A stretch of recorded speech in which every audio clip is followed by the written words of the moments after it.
le mois de mars qui s'achève aura été un moment de spiritualité intense où, opportunément, se croisent les traditions chrétiennes, le carême, et musulmanes, le ramadan.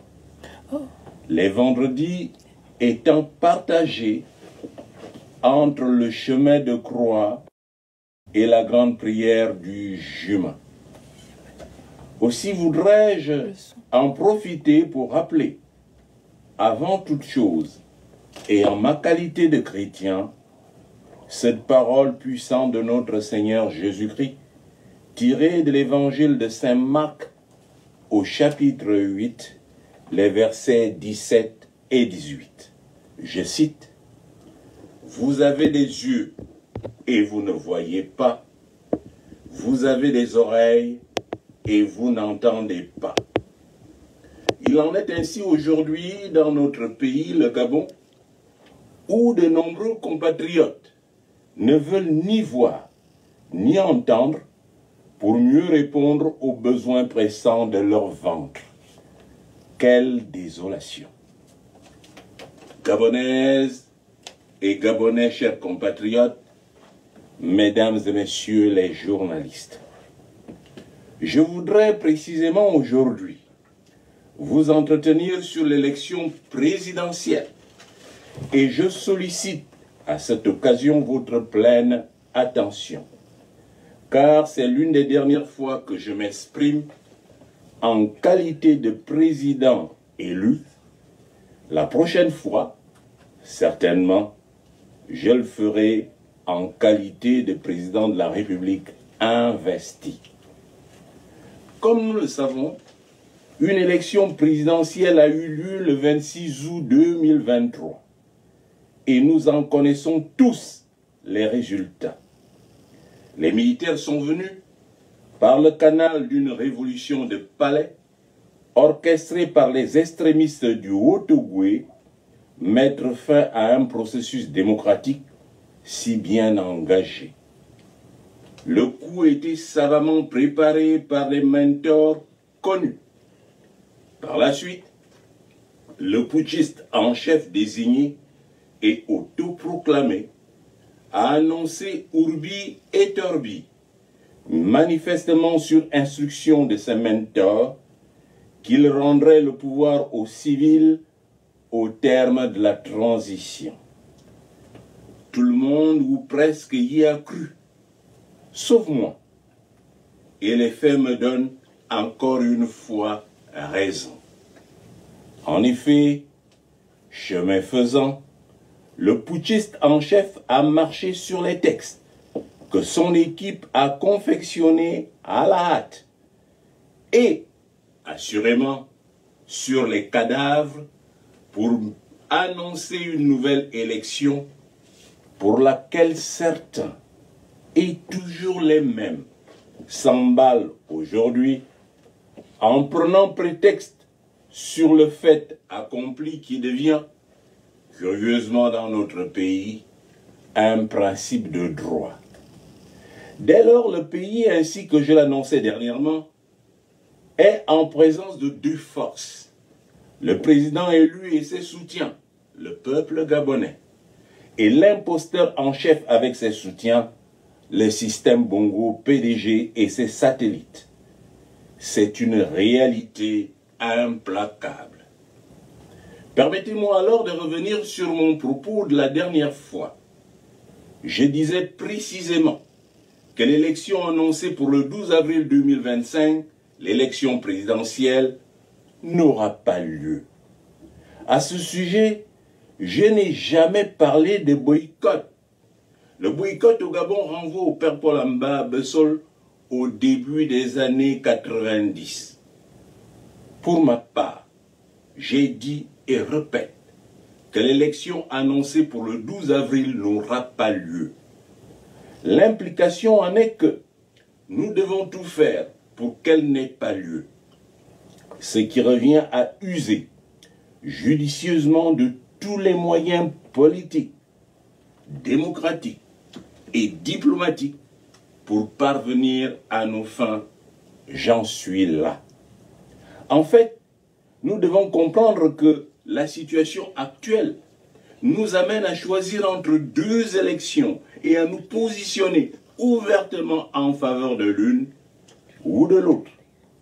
C'est cela l'enjeu. Soit on se positionne pour celle de 2023, qui a pour vainqueur sans conteste Albert Ondoosa, soit on se positionne pour celle que se propose d'organiser l'imposteur, soutenu par un clan, le PDG CTRI, dont il sortira inexorablement vainqueur. Tous ceux qui se portent candidats aujourd'hui doivent savoir qu'ils accompagnent l'imposteur et lui offrent leur soutien, implicite et explicite, soutien dont il a absolument besoin pour tenter de légitimer son forfait. Je voudrais rappeler à cela que le temps du père Bongo Ondimba est bien fini. Le jeu ancien est dépassé et n'a plus aucune prise aujourd'hui. J'aimerais également rappeler à tous les soutiens de l'imposteur qu'ils ne récolteront rien en retour, bien au contraire.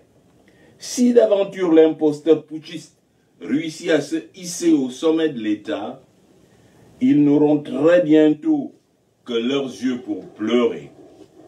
Car la situation qui se profile à l'horizon nous met irrémédiablement face à deux scénarios dans lesquels ils sont perdants. Le scénario 1. L'élection du 12 avril n'a pas lieu et c'est la validation automatique des résultats de 2023, puis la mise en œuvre du programme de A2O. Le scénario 2. L'élection du 12 avril 2025 a lieu et M. Oligui Nguema, l'imposteur, devient président de la République. Malheureusement, il s'agira d'une république du PDG CTRI et rien n'aura changé. Dans le scénario 1, scénario vertueux le plus probable, A2O ne cherchera à régler aucun compte car il n'a de problème avec personne et n'est ni enfermé ni guidé par une quelconque coalition. C'est un homme libre qui n'a qu'une ambition, construire le Gabon et non être au pouvoir à tout prix. Quand on construit réellement, on n'a aucun temps pour régler les comptes. A2O a d'avance annoncé quel traitement serait réservé à la famille Bongo, aux Kounabélistes et autres transhumants. Chacun sera à sa place et assumera ses turpitudes passées. Il n'y aura pas d'exclusion, mais A2O choisira comme membre de son équipe des Gabonais compétents et sérieux qui ne traînent pas de casserole. Les procès éventuels pour crimes de sang, financiers et autres interviendront dans l'équité et le respect des droits de l'homme et des valeurs républicaines. Il sera fait appel, le cas échéant, à la raison d'État pour préserver l'équilibre des pouvoirs et l'équilibre de la nation. Tout sera mis en place pour que le Gabonais soit fier de ses dirigeants, de ses institutions, de son pays et retrouve ainsi sa dignité. La Constitution en vigueur sera celle de 1990 et les mesures économiques phares, du reste déjà annoncées, seront immédiatement déroulées pour soulager la misère de notre peuple et amener notre pays à la prospérité. Dans le scénario 2, scénario catastrophe le moins probable, M. Oligui Nguema accéderait enfin au pouvoir suprême. Mais alors, bonjour les dégâts, car sa première et grande préoccupation sera de régler les comptes à tous ceux qui ont contribué à son ascension d'une part, et à tous ceux qui l'ont méprisé et insulté d'autre part. Les plus en vue sont les suivants. Premièrement, la famille Bongo et précisément Pascaline Bongo et ses satellites. Il voudra prouver au peuple qu'il n'a plus aucun lien avec eux et surtout avec elle. Deuxièmement, les pédigistes qui l'ont accompagné à Doubé, ils compteront inévitablement parmi les premières victimes. Troisièmement, les membres de la plateforme Alternance 2023, car il n'en aura plus besoin. Quatrièmement, tout ce qu'il a récupéré dans mes rangs, parce qu'ils ne lui serviront plus à rien. Cinquièmement, tous les extrémistes, aussi bien ceux du Haut-Ogooué que ceux du canton qui est à Oyem, pour se donner bonne conscience. Ces frères zélés actuels, dont on connaît les travers, ne seront pas épargnés. Sixièmement, les activistes recyclés désormais acquis à sa cause. Septièmement, enfin, les kounabélistes de tous bords, laïcs comme religieux, qui ne seront pas épargnés. Ils compteront eux également au nombre des victimes du système de dictature nouvellement instauré. C'est alors, ne craignant plus loin, qu'il révélera à tout cela sa vraie nature. Laissons courir. Les temps qui arrivent leur renverront tôt ou tard au visage les conséquences de leurs errements actuels. Chers compatriotes, tout est clair à présent. Il vous appartient de bien vous positionner aujourd'hui pour, d'une part, mériter la place que vous allez occuper demain, et d'autre part, convenir du sort et du traitement qu'ils vous seront réservés dans un futur proche, ou le dressement certain de notre pays avec A2O, ou le chaos assuré avec Brice Clotaire Oligui et ses zélés du PTG-CTRI. Ainsi que le disait Moïse au peuple, tiré du livre du Deutéronome au verset 15 du chapitre 30, je cite, « Vois, je mets aujourd'hui devant toi, ou le bien, la vie et le bonheur, ou la mort et le malheur. » Fin de citation. Hasta la victoria siempre. Que Dieu bénisse notre pays, le Gabon. Je vous remercie. À présent, comme d'habitude, je peux effectivement me soumettre aux quelques questions des journalistes à l'issue de cette intervention. Je vous écoute. Pour ceux qui ont des questions, n'hésitez pas à poser des questions et annoncer votre nom. Les questions seront à poser en commentaire. Posez des questions en commentaire.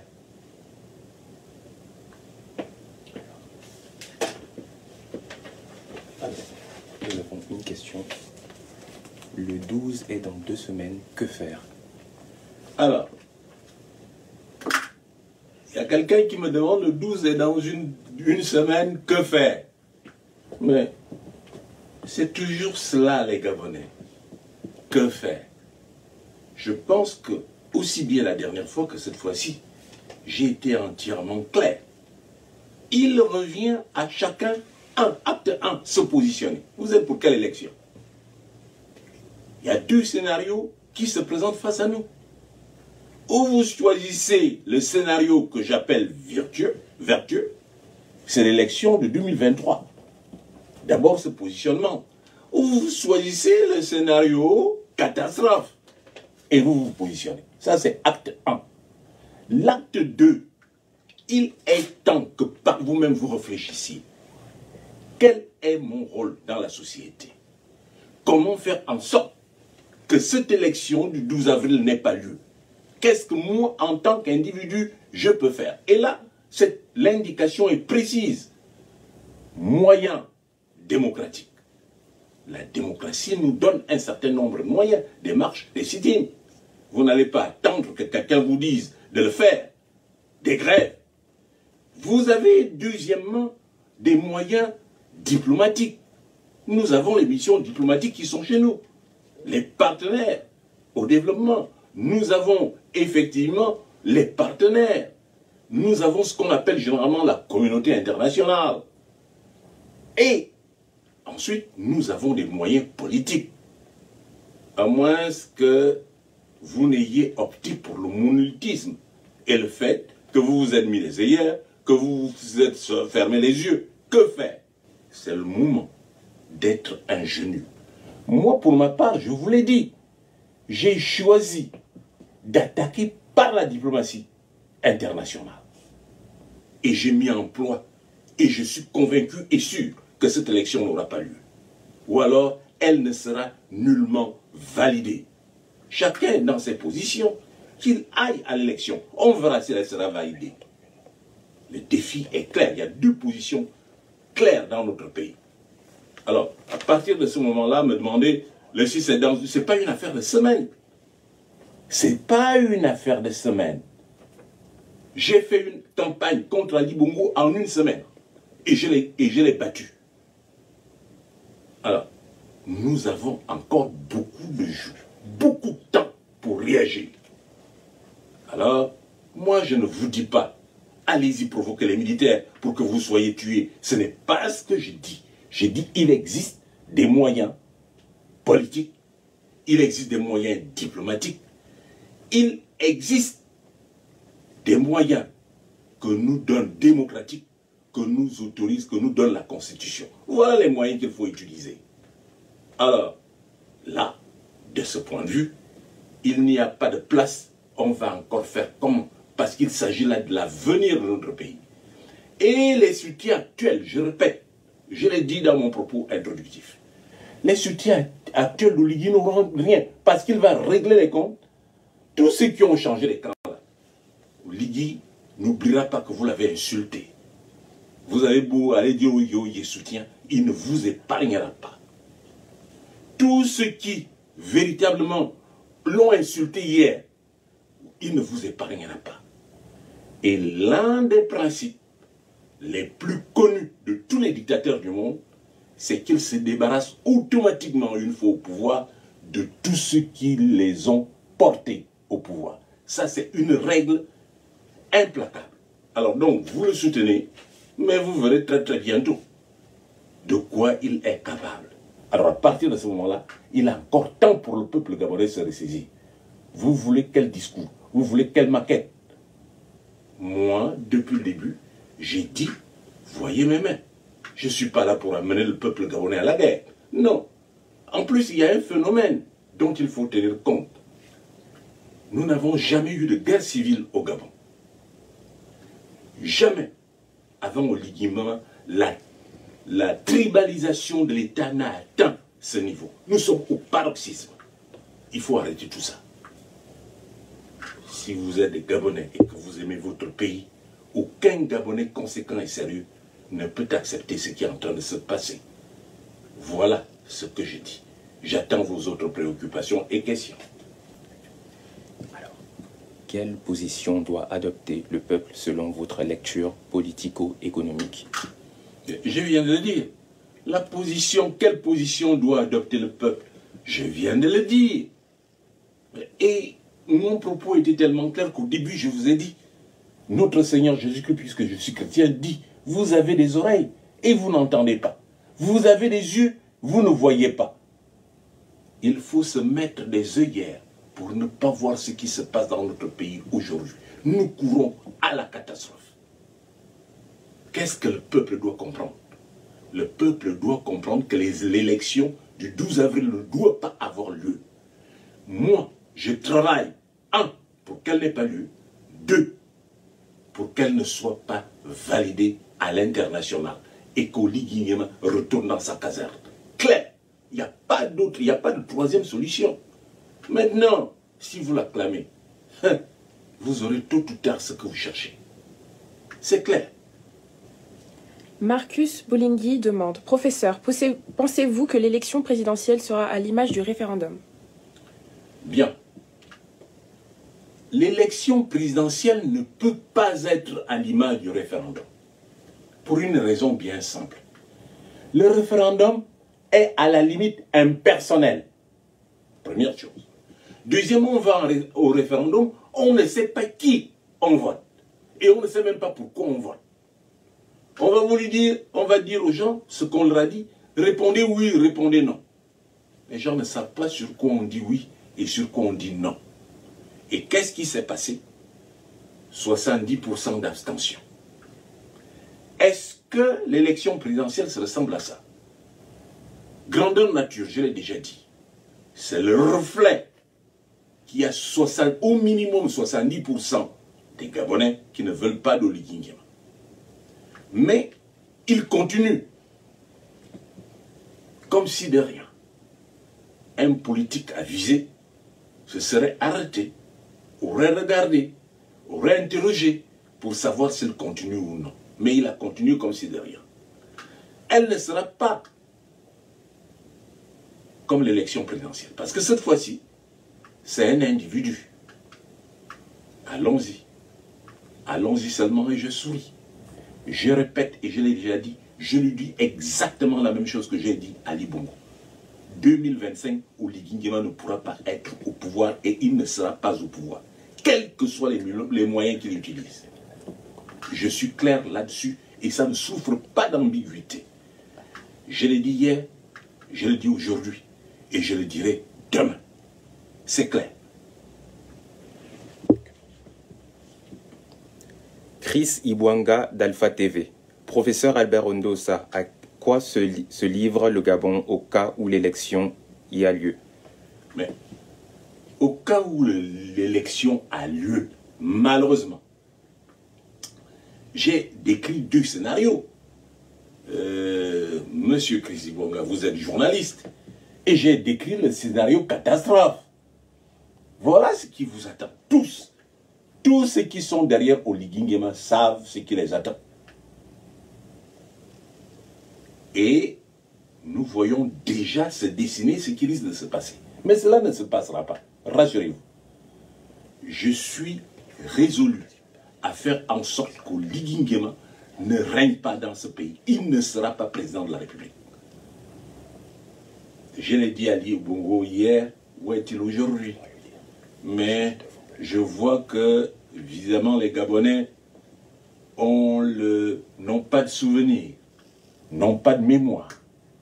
C'est ce que je disais à Ali Bongo aujourd'hui. Il est où? Et je disais, monsieur Ibwanga, quand j'étais chez vous, à Altafidi, je disais que la force est une variable. Une variable qui n'a pas de borne supérieure parce que tu trouves toujours un plus fort que soi. On trouve toujours un plus fort que soi. Ce qui veut dire en termes clairs qu'Oligui Nguema, tout ou tard, dans moins de 2 semaines, il trouvera plus fort que lui. C'est tout ce que j'ai à dire dessus. Donc, véritablement, où nous choisissons le chaos. Mais un leader avance à la mesure de son peuple. J'aimerais que le peuple dise qu'ils ont écouté ce que j'ai dit et qu'ils sont avec moi. Dès lors que le peuple l'a dit, toutes dispositions sont prises pour qu'Oligui Nguema ne puisse pas gouverner le Gabon. Voilà ce que je dis de manière claire et ça ne souffre pas d'ambiguïté.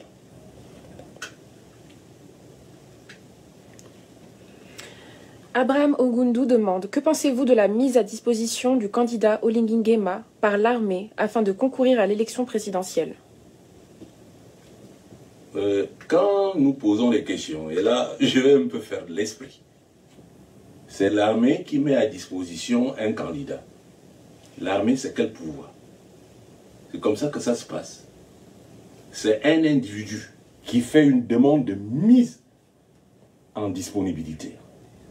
Et dès lors qu'il fait cette demande de mise en disponibilité, d'abord je tiens à rappeler que le militaire c'est un fonctionnaire.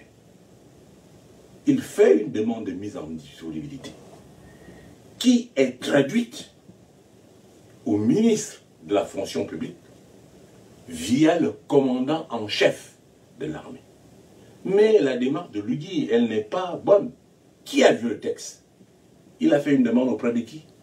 Qui a vérifié la demande? Puisque nous sommes en période électorale, il faudrait que nous ayons tous les documents datés, authentifiés. Qui a fait la demande? Il l'a fait où? Auprès de quelle instance? De quelle autorité? La déclaration verbale faite au stade n'a pas valeur juridique. Dans quel état sommes-nous? essayons véritablement d'être un tout petit peu sérieux. Tout ce qui s'est fait depuis le 30 août se fait sur la base du non-droit et se fait sur la base du dit. En quoi le dire remplace un acte juridique, un acte administratif. Alors donc pour moi, je n'ai pas vu ce texte-là et je dis qu'Oligui Nguema se paye la tête des Gabonais. Il n'a pas démissionné, il n'a pas écrit une lettre, aucune autorisation ne lui a été donnée, il reste toujours commandant en chef de l'armée. Parce que c'est sa seule couverture. Il ne peut nullement se présenter comme civil à l'élection présidentielle. Il a fait... Donc moi, je ne crois pas qu'il est civil et ça ne change rien. Moi aussi, je peux dire que je suis devenu militaire du jour au lendemain. Ça change quoi dans la réalité? Alors, il y a des choses que nous acceptons. J'aimerais faire une extension. Oligui Nguema dit qu'il a fait un coup d'État. J'en rigole. Cela prouve qu'Oligui Nguema ne connaît même pas l'armée. Parce que quelqu'un qui connaît l'armée, un général, qui plus est, ne peut pas dire que j'ai fait un coup d'État. Un général ne fait pas un coup d'État dans une armée. Dans aucune armée du monde. Ça n'existe pas. Je suis désolé. Il existe dans l'armée le directeur des opérations. Ce n'est pas lui qui fait les coups d'État. Il existe dans l'armée des sous-officiers qui ont les troupes. C'est eux qui font les coups d'État. Il a fait quel coup d'État? Comment? Parce qu'on l'a soulevé, la garde présidentielle l'a soulevé. Alors donc arrêtons ça. C'est une révolution de palais. Et il ose dire qu'il a fait un coup d'État, il n'a pas fait de coup d'État. On l'a appelé en disant que c'est la situation la moins mauvaise pour des gens qui sont connus, des extrémistes du Haut-Ogooué, ils sont connus. Les mentors d'Oligui Nguema sont connus. Je connais la liste. J'ai le compte rendu de la réunion qui a eu lieu. Alors à partir de ce moment-là, qu'on ne nous raconte pas l'histoire. Qu'il raconte son histoire à tout le peuple gabonais, mais le peuple finit par comprendre que véritablement ce sont des fariboles. Il n'y a rien de sérieux dans ce qu'il fait, rien de sérieux dans ce qu'il dit. Voilà où j'en suis. L'internaute Joseph demande qui va vous céder le pouvoir. Quelle institution du Gabon va vous installer au pouvoir? Qui va me céder le pouvoir? Est-ce qu'on cède le pouvoir? Je dis, toute disposition sera prise pour qu'Oligui quitte le pouvoir. C'est tout ce que j'ai à dire. Qui va me céder le pouvoir? Des questions, de telles questions naïves. Je ne suis pas ni fou du ventre de ma mère, autant que je sache. Je dis 2025, je serai au pouvoir. Et Oligui sera à la caserne, s'il n'est pas à la haie. Claire, je ne reviens pas dessus. L'internaute Darel Ntoutoum demande: Professeur, qu'est-ce qui justifie selon vous l'enthousiasme de certains Gabonais qui vous ont soutenu hier derrière BCON? Alors, qu'est-ce qui justifie l'enthousiasme? Alors, comment mesure-t-on l'enthousiasme? Quelle différence fait-on entre quelqu'un qui est contraint et quelqu'un qui est enthousiaste? Prenons tous les membres de Alternance 2023, les responsables. Qui est enthousiaste dans la campagne d'Oligui Nguema? Nous suivons tout ce qui se passe. Qui est enthousiaste? Prenez les prises de parole de ceux-là, lorsqu'Ondos a été candidat, et prenez les prises de parole de ceux-là quand Oligui Nguema est candidat. Faisons la différence entre l'enthousiasme et le fait qu'on soit contraint pour les besoins de la cause de nous mettre derrière Oligui Nguema. Donc, pratiquement, il n'y a pas d'enthousiasme. Utilisez un autre mot. Je parlerai de contrainte. Qu'est-ce qui fait la contrainte?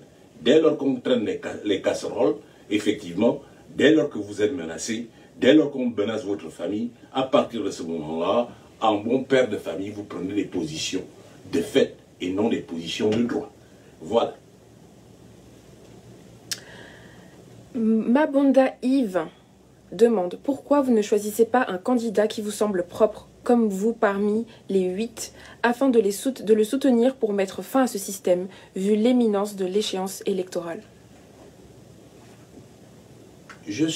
Voilà pourquoi je mets du temps à ouvrir le débat. Parce qu'il y a des questions souvent naïves. Citez-moi un seul candidat qui ne procède pas du PDG. Citez-moi un seul candidat qui n'a pas été poussé par Oligui pour justifier effectivement son forfait. Citez-moi un seul. Nous avons là-dedans ceux qui sont présentés 2 ou 3 types de candidats. Il fallait qu'Oligui Nguema ait en face de lui des personnes. Certains sont pédégistes. De fait, ils l'ont été hier, ils le sont encore dans les faits. D'autres, effectivement, ils traînent des casseroles. D'autres, ils ont été nommés par Oligui Nguema. D'autres ont été financés par Oligui Nguema. Prenez la liste des personnes. Qui est capable de sortir, vous n'êtes pas du système Bongo PDG, qui est capable de sortir 30 millions à fonds perdus? C'est qui? Alors, arrêtez de poser des questions naïves. Vous comprenez bien ce qui se passe, mais vous voulez me faire dire ce que vous savez déjà. Tous les candidats, soit ils appartiennent au PDG, ils défendent leur système, soit alors c'est des gens qu'Oligui Nguema a suscités pour faire le nombre. Voilà où nous en sommes.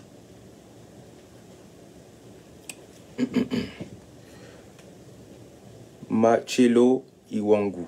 Monsieur le professeur, quel levier utiliserez-vous pour empêcher le président Oligui d'être élu à la présidence de la République gabonaise? Eh bien, c'est certainement à vous que je le dirai, et à l'antenne. Je suis un responsable sérieux et politique. Ce n'est pas à l'antenne que je dévoile effectivement et ma tactique et ma stratégie. Je vous remercie.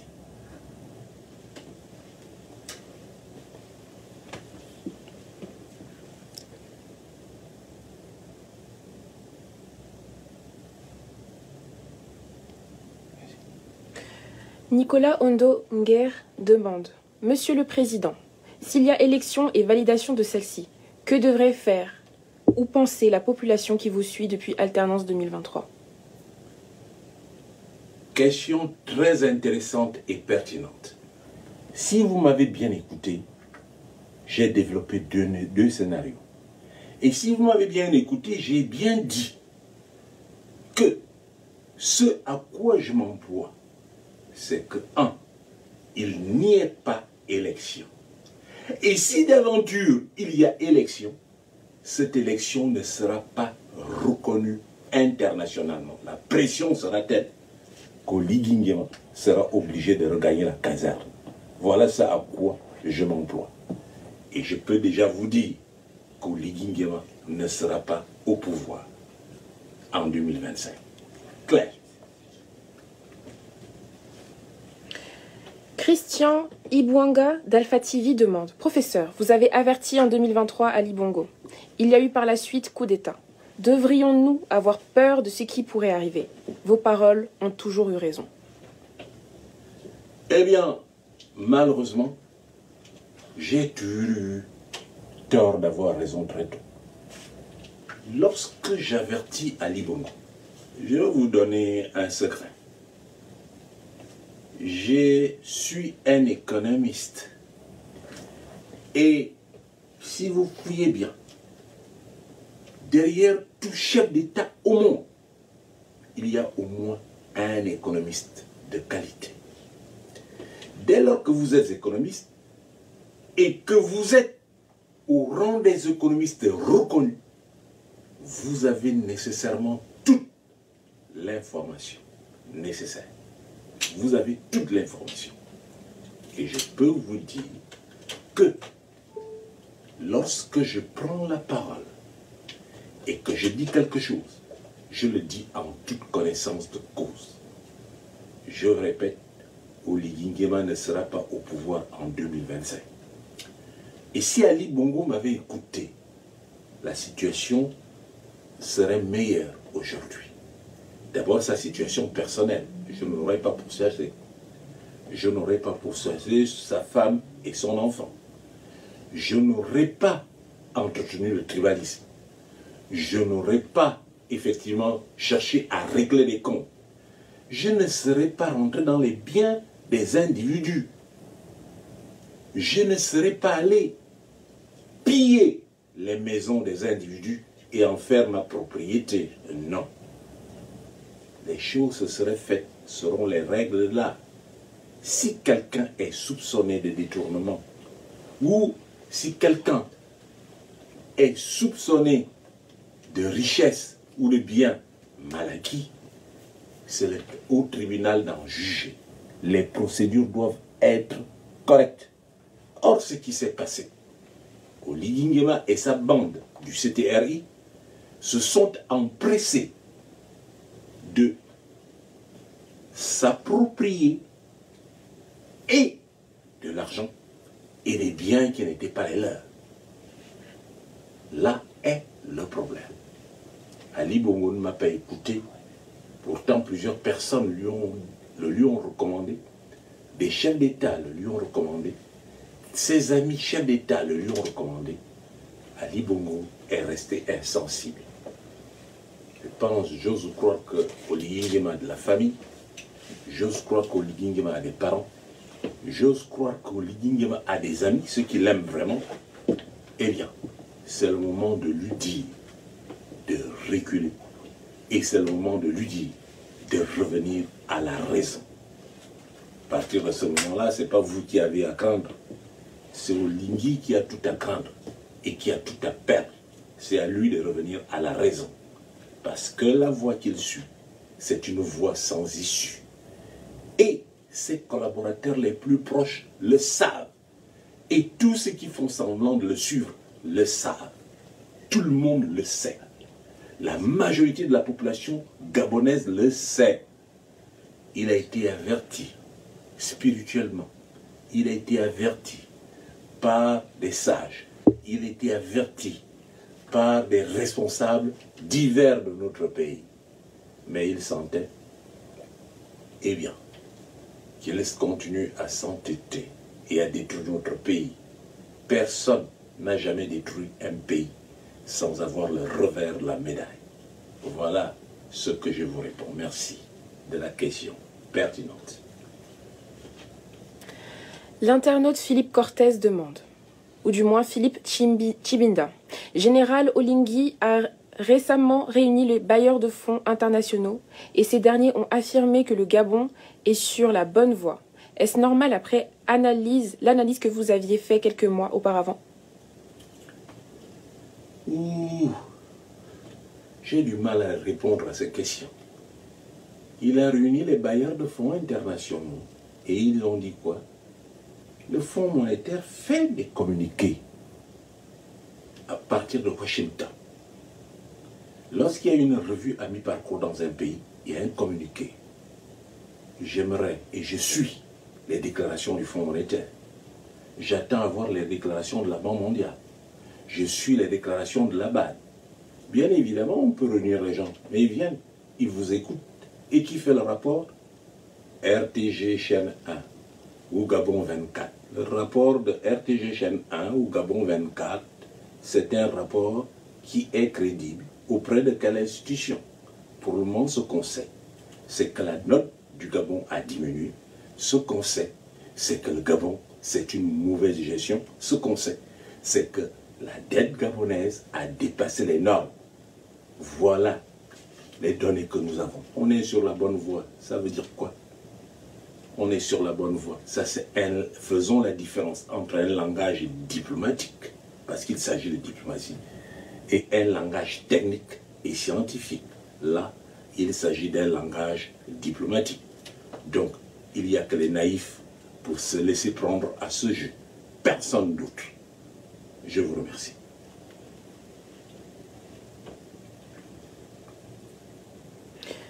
Fred Njota demande, pourriez-vous mettre fin à la France-Afrique si vous passez au pouvoir? Alors, c'est des questions sur lesquelles je me suis déjà prononcé et je vais reprendre. Alors, je commencerai par instruire. La Grande-Bretagne est un pays développé. Les députés britanniques ont voulu sortir de l'Europe. La Grande-Bretagne y a mis combien d'années? La Grande-Bretagne y a mis minimum 3 ans. Et aujourd'hui, les problèmes ne sont pas encore totalement réglés. Lorsque la Côte d'Ivoire voulait sortir effectivement de la zone franc, j'ai fait une étude à l'époque. Il fallait 10 ans. Les déclarations fracassantes et intempestives, ce n'est pas ça qui construit un pays. On construit un pays sur l'élaboration d'un plan. La France-Afrique, oui, est-ce qu'on en sort? On n'en sort pas avec des paroles, on n'en sort pas avec des gestes, on en sort avec des actes. C'est-à-dire créer un tissu de production, une production nationale. Réduire l'indépendance vis-à-vis de l'extérieur, l'indépendance énergétique, l'indépendance industrielle, l'indépendance, etc. Et réduire la dépendance vis-à-vis de l'extérieur, la dépendance énergétique, la dépendance industrielle, la dépendance. Et arriver effectivement à une économie performante, ou qui n'a pas de déficit budgétaire, qui n'a pas d'endettement excessif, où il existe la bonne gouvernance. Avec un pays calamiteux comme ça, combien de temps pensez-vous, il suffit d'une déclaration, je vais me débarrasser de la France-Afrique? C'est des déclarations fracassantes qu'un homme sérieux ne fait pas. Je ne ferai jamais ce type de déclaration. En revanche, ce que j'ai toujours dit, c'est que le partenariat doit être revu, qu'il soit un partenariat gagnant-gagnant. À partir de ce moment-là, je ne parle pas du 50-50, je parle d'un partenariat gagnant-gagnant. Parlons du franc CFA. Je disais la dernière fois que si nous continuons à manger aujourd'hui, c'est grâce au franc CFA. Essayons de manger sans le franc CFA. Ça commence par là. Et ce n'est pas les paroles, c'est des actes que nous posons pour devenir autonomes, pour dépendre des autres et avoir une production qui permette aux autres de dépendre de nous. Avoir suffisamment de ressources, mieux gérer le peu que nous avons. Et à partir de ce moment-là, dès lors qu'on se fixe des objectifs et que ces objectifs sont atteints, alors un pouvoir démocratiquement élu peut se tourner du côté de son peuple pour dire que nous mettons fin aux accords. Mais les accords, on ne met pas fin aux accords lorsque vous avez une population affamée, qu'il y a mieux à faire avant. Bien sûr qu'il y a l'antécédent et il y a la conséquence. Mais véritablement, il ne faut pas rentrer pour l'heure dans ce type de débat. Mais si vous voulez développer votre pays, il faut rentrer dans d'autres débats en prenant le temps. Oui, qu'est-ce que vous allez faire? Le franc CFA, la France-Afrique. Oui, la France-Afrique est un problème. Mais ce qui compte, ce n'est pas le volume de problèmes, c'est la manière de les résoudre. Or, ce n'est pas des problèmes qu'un pays sérieux résout par les slogans. Non. Non. Je suis désolé. Un pays sérieux met en place un programme. En se disant, nous nous donnons 10 ans. Mais il y a des objectifs préalables. C'est ce qu'on appelle effectivement des objectifs intermédiaires. Nous allons travailler pour ne pas avoir de déficit budgétaire. Nous allons travailler pour équilibrer nos comptes. Nous allons travailler pour effectivement ne pas avoir un endettement extérieur. Nous avons travaillé pour avoir une masse salariale qui réponde aux normes communautaires. Il y a des objectifs intermédiaires. Dès lors que vous avez rendu votre production performante et votre économie performante, ça ne se fait pas en 2 jours, vous pouvez alors poser ce type de problème. Ils viennent en seconde zone. On ne les pose pas en premier instant et de manière brute, sans s'y être préparé. Sinon, vous allez aboutir à ce que fait Oligui. Il n'a pas été préparé au pouvoir, il ne sait pas ce que c'est. Alors, moralité, vous voyez vous-même ce qui se passe lorsqu'il est face à des journalistes extérieurs qui ne sont pas de France 24, d'Afrique, de Gabon 24, qui ne sont pas de la RTG chaîne 1, qui ne sont pas des journalistes qu'il paye. Il est complètement désarçonné. Il faut se préparer à cela. Et ça prend du temps. La construction prend du temps. Je l'ai dit 1 fois, je l'ai dit 2 fois, je l'ai dit 3 fois. Alors à partir de ce moment-là, ce n'est pas avec un chômage de plus de 50% sur les jeunes, que vous avez dit que vous vous débarrassez de la France-Afrique, les entreprises vont venir d'où? Vous faites venir quelles entreprises? De quel pays? Qui va donner le boulot aux jeunes désœuvrés que nous avons? Alors, véritablement, je suis toujours gêné de ce type de questions où on met en avant l'idéologie, oubliant que il y a des préalables. Nous ne serait-ce que nourrir une population, la mettre à l'aise. Vous manquez d'eau, vous manquez d'électricité, vous manquez de tout. Vous avez des dirigeants qui dilapident toute votre richesse au vu et au su de tout le monde, où il n'y a pas de normes, où parce qu'on est frère de président, on peut se permettre de se balader avec des millions et des milliards. Voilà. C'est cet état-là dont vous voulez? Ok, allez-y. Voilà où nous en sommes. Il s'agit de faire en sorte que nous construisions notre pays. Nous le construisions politiquement, démocratiquement, économiquement. Arrivera un moment, effectivement, où nous allons juger par rapport, effectivement, aux jalons que nous posons, pour nous dire, est-ce qu'il n'est pas temps aujourd'hui, puisque le Gabon devient un pays émergent, un pays nouvellement industrialisé, est-ce qu'on peut poser le problème de la France-Afrique? Est-ce que nous pouvons en sortir? Voilà en quel terme le problème se pose. Et ça ne se pose pas en d'autres termes, objectivement. À moins, effectivement, qu'on aille dans une république de slogans. Il ne s'agit pas de slogans. D'autres questions? Encore peut-être 2 questions. L'internaute Théodule Rodrigue Ndongui demande: Professeur, avec ce scénario que vous envisagez, ne doit-on pas craindre un autre coup d'État? Moi, ce n'est pas moi qui fais les coups d'État. Je ne vous ai jamais dit que je vais me positionner pour un coup d'État. Et moi, qu'est-ce que j'ai à craindre un coup d'État? C'est Oligui Nguema qui doit craindre un coup d'État. S'il continue, il aura peut-être un coup d'État, et de la part des personnes dont il croit qu'ils sont les siennes.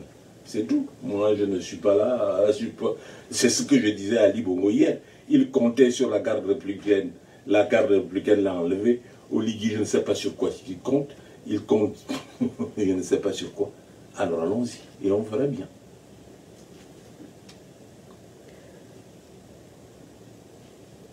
Lanis Obama demande: Professeur, quelle est la plus grande erreur économique du président Oligui? Est-ce que nous devrons nous focaliser sur l'équilibre de la balance économique? Quelle est la plus grande erreur économique d'Oligui Nguema? Bien. Mais Oligui Nguema n'est pas venu pour faire l'économie. Oligui Nguema est venu, d'après ses dires, restaurer les institutions. Alors, les a-t-il restaurées? Et je ne pense pas. Qu'est-ce qu'un président de la tradition a à voir avec l'économie? Là, il est hors sujet. Donc, à partir de ce moment-là, je n'ai rien à dire des bêtises d'Oligui Nguema, c'est tout.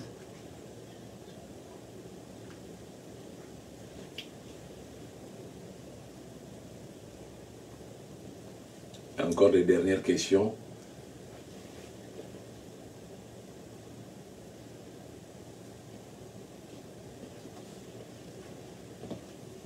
Alors, l'internaute Ruben Bellé demande: Pourquoi faites-vous autant confiance à une communauté internationale qui a accepté tactiquement cette transition et qui accompagne justement ce retour à l'ordre constitutionnel?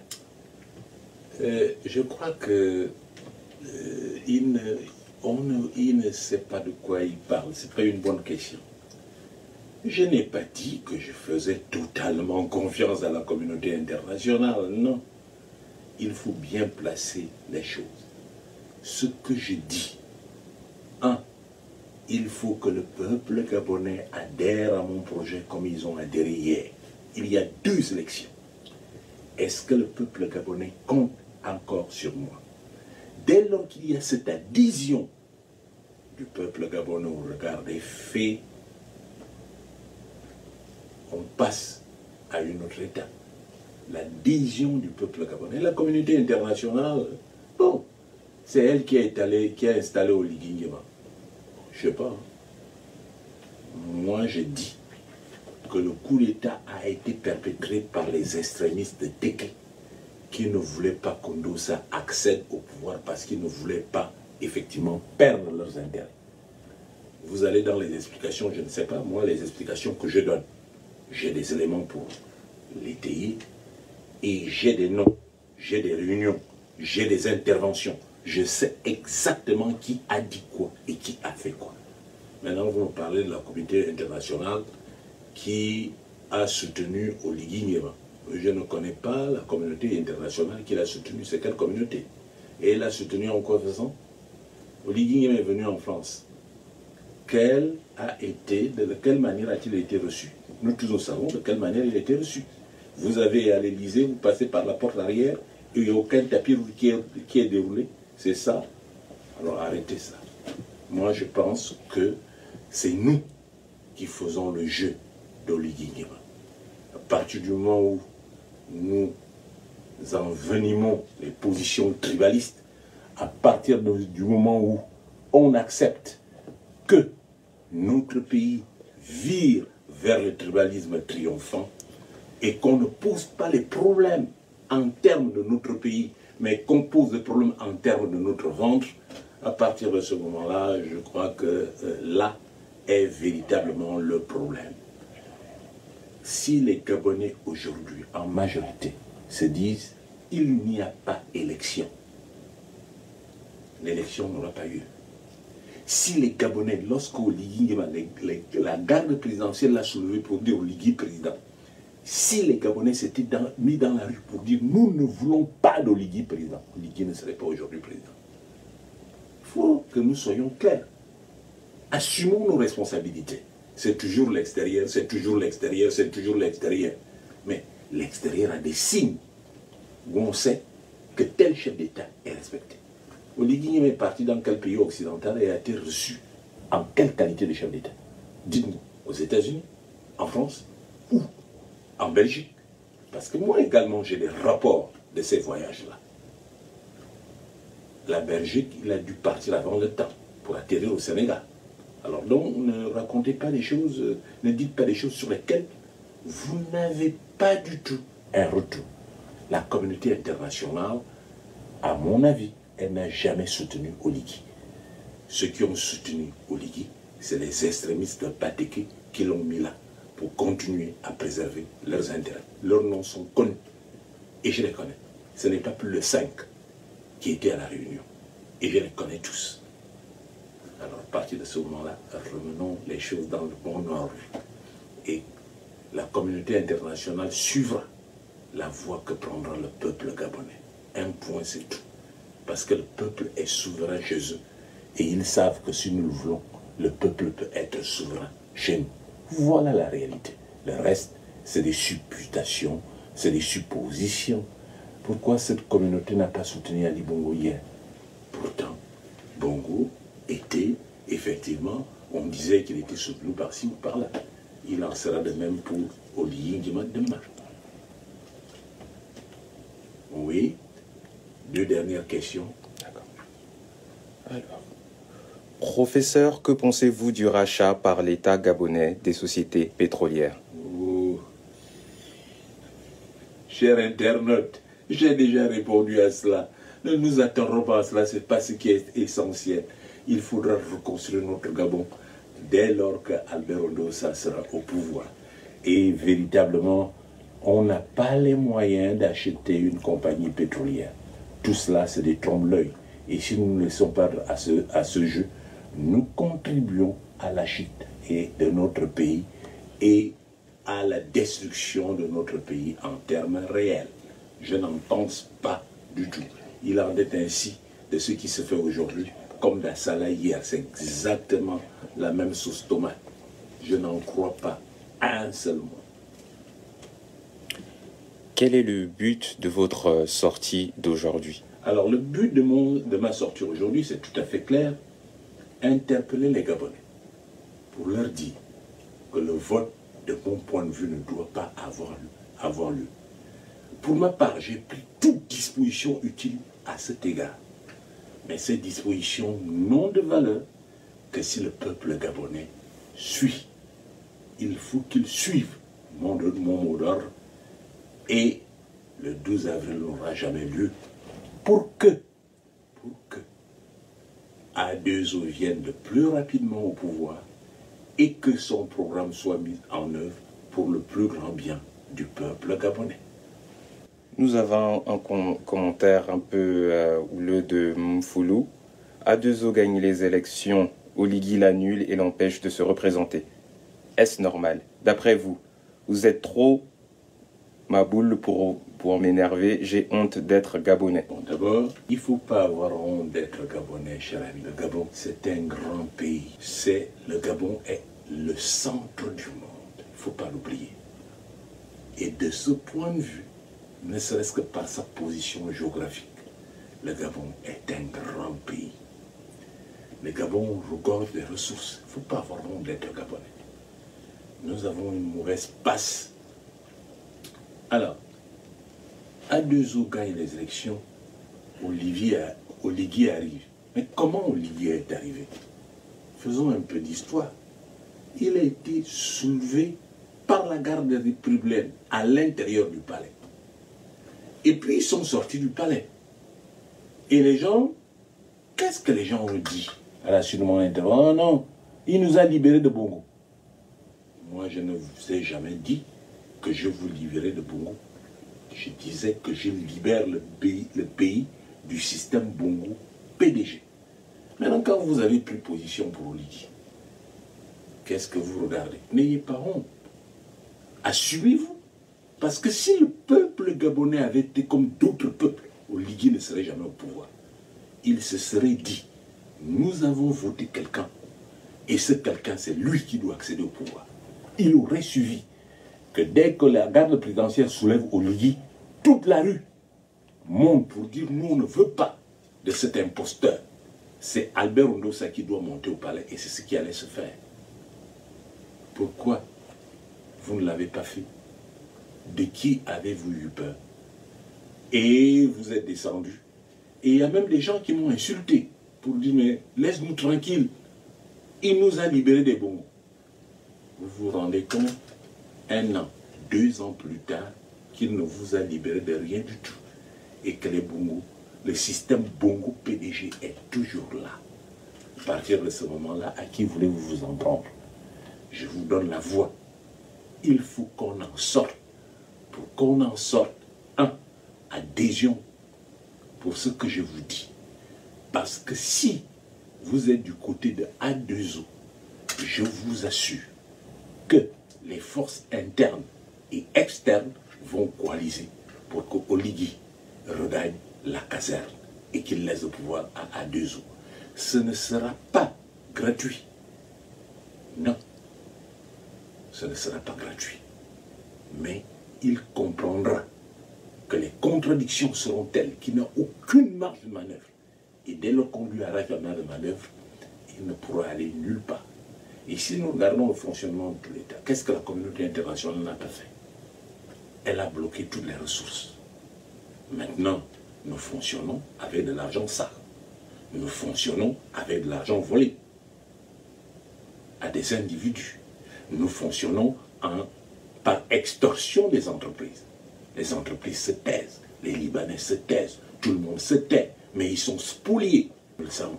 Alors à partir de ce moment-là, n'ayez pas honte d'être Gabonais. Albert Ondossa veut vous redonner la dignité. C'est par le travail qu'on devient digne. C'est par des convictions qu'on devient digne. C'est pas en allant au suivisme. Tout le monde est parti au stade, moi aussi je vais. Mais non, il faut oser dire, moi je n'y vais pas. 2 Gabonais, je n'y vais pas. 3e Gabonais, je n'y vais pas. Et dès lors que les Gabonais disent, ce n'est pas ce que nous voulons, alors là, les forces internes et externes, les forces physiques et spirituelles, les forces internationales appuieront le mouvement. Et Oligui Nguema sera content de partir à la caserne. Voilà ce que je dis. Et c'est clair. Je n'ai pas à faire un autre schéma, c'est le schéma classique. J'en ai terminé. S'il n'y a pas d'autres questions, on passe à la conclusion. Il y a peut-être une dernière intervention donc de Martin Nguema qui dit que pour les Gabonais, Pour que les Gabonais le fassent, il fallait un leader et c'est vous qui avez manqué de jouer votre rôle. Non, non, je dis non. C'est les Gabonais qui ont manqué de jouer leur rôle. Le leader a toujours été là. Le leader n'invente pas. Et moi, je n'envoie pas une population dans la rue. C'est le peuple gabonais, vous autres, lui, M. Nguema, qui a manqué de jouer son rôle. Où étiez-vous lorsqu'Oligui était soulevé? Qu'est-ce que vous avez dit? Vous avez insulté votre leader. Vous avez mis votre leader. Vous avez dit qu'il était menteur. Vous l'avez insulté. Vous l'avez mis de côté. Vous avez fait exactement comme tout le monde. Maintenant que vous vous rendez compte que c'est lui plutôt qui avait raison, vous venez, on but, vouloir lui donner la responsabilité qui est la vôtre. J'ai été élu par un peuple. Où était ce peuple au lendemain du coup d'État? Vous élisez quelqu'un le 26. Et puis un quidam vient pour dire qu'il prend le pouvoir. Vous êtes là, vous ne faites rien. Et vous dites c'est le leader qui a manqué. Ah oui, c'est toujours le leader. Vous n'avez aucune responsabilité. N'est-ce pas? C'est le leader qui vous a fait acclamer Oligui Nguema. C'est le leader qui vous a amené à l'insulter. C'est le leader qui vous a amené à dire on s'en fout de lui. C'est le leader qui vous a amené à ne pas suivre ses mots d'ordre. Pourtant, depuis le début, je vous ai averti. Pour dire 10 mois après, 15 mois après, 2 ans après, c'est lui qui avait raison. Alors, assumez-vous. Moi, je m'assume. Mais la différence entre vous et moi, c'est que moi, je fais tout dans l'intérêt du peuple. Et je suis mon peuple. Je ne suis pas Oligui Nguema, qui ne suis pas le peuple. Moi, je suis le peuple. Le peuple va avancer, j'avance. Le peuple recule, mais je suis là. Quand le peuple est prêt, le leader est là. Je n'ai jamais manqué de lucidité. Je vous ai toujours averti. Je suis toujours intervenu au risque de ma vie. Mais vous, qu'est-ce que vous assumez comme responsabilité? Savez-vous que les Camerounais et les autres, les Sénégalais, se payent notre tête, disent que les Gabonais ne sont pas un vrai peuple? Alors à partir de ce moment-là, il faudrait que vous sachiez que votre responsabilité est désormais engagée. Je viens de vous tendre une nouvelle prêche, une nouvelle perche. À vous de la récupérer ou non. À vous de suivre ou non. Sinon, si vous suivez Oligui, vous n'aurez que vos yeux pour pleurer. Je suis là pour montrer la voie et vous demander de la suivre. Si vous n'adhérez pas à ce que je vous dis, que voulez-vous que je fasse? Et je répète aux jeunes que ma vie est derrière moi. Si je le fais, ce n'est pas pour moi. C'est pour les générations futures. Alors, construisons notre pays. Cessez d'être défaitiste. Posez-vous la question. Quelle est ma responsabilité? Vous qui m'avez posé la question. Quelle est la vôtre? Quelle est la vôtre? Moi, je sais ce que j'ai pris comme engagement. Ce que j'ai pris comme coût. Ce que j'ai pris comme risque. Vous avez pris quel risque? Arrêtons. Le Gabon est dans cette situation-là. Ce n'est pas faute n'avoir pas eu de leader, mais parce que le peuple ne s'est pas montré conséquent par rapport à lui-même. Peuple gabonais, redressez-vous. Pour une fois, il est encore temps de récupérer notre histoire, de récupérer le pouvoir et d'aller effectivement sur le droit chemin. Voilà ce que je peux vous répondre. Le mot de fin. Alors, je crois que j'ai fait ma part. Je tenais à vous parler aujourd'hui. Parce que vous avez l'impression qu'il n'y a personne. C'est faux. L'impression que nous donnons à l'extérieur, c'est que nous n'avons pas de peuple. Un peuple qui sait ce qu'il veut. Les Sénégalais ont arraché leur victoire. Ils ont arraché leur pays des mains de Wade. Ils ont arraché leur pays des mains de Macky Sall. Les Sénégalais. Les autres pays l'ont fait. Les autres peuples l'ont fait. Nous sommes à la croisée des chemins. Je vous ai interpellé ce soir pour vous dire de ne pas aller au découragement. Il y a quelques jours qui nous séparent du vote. Mais rien ne vaut un peuple volontaire, un peuple engagé. Vous avez tout dans les mains pour que cette élection ait lieu. Et moi, je prends les dispositions qui sont les miennes pour qu'elle n'ait pas lieu. Mais j'ai besoin d'un coup de pouce de ce peuple gabonais qui ne se contente pas des ailes des noms. Je ne vous en ai jamais donné hier et je ne vous en donnerai jamais demain. Ce que je vous donnerai, c'est du travail. Ce que je vous donnerai, c'est la raison. Ce que je vous donnerai, c'est le développement de votre pays. Ce que je vous donnerai, c'est l'école pour la prospérité de vos enfants. Ce que je vous donnerai, c'est les hôpitaux pour que le Gabonais puisse se soigner. Voilà ce que j'entends vous donner. Ce que je vous donnerai, c'est les infrastructures. Et tout est prêt. Les bailleurs de fonds sont là. Et il y a la crédibilité. Oligui ne vous donnera rien. Il vous donnera la dictature. Mais c'est à vous que revient le choix ultime. Ou vous refaites la même bêtise que le 30 août. Vous vous dites, on est tombé une fois. Cette fois-ci, on ne tombe pas. Pas d'élection. Pas d'élection. Pas d'élection. Et si vous le pensez et que vous le dites, nul doute que dans une semaine, dans 2 semaines, Oligui Nguema ne sera plus là. Je vous remercie. Bonne soirée. Chaque planète a sa propre guerre. Mais sous la lune, on est tous frères. Un message qui fera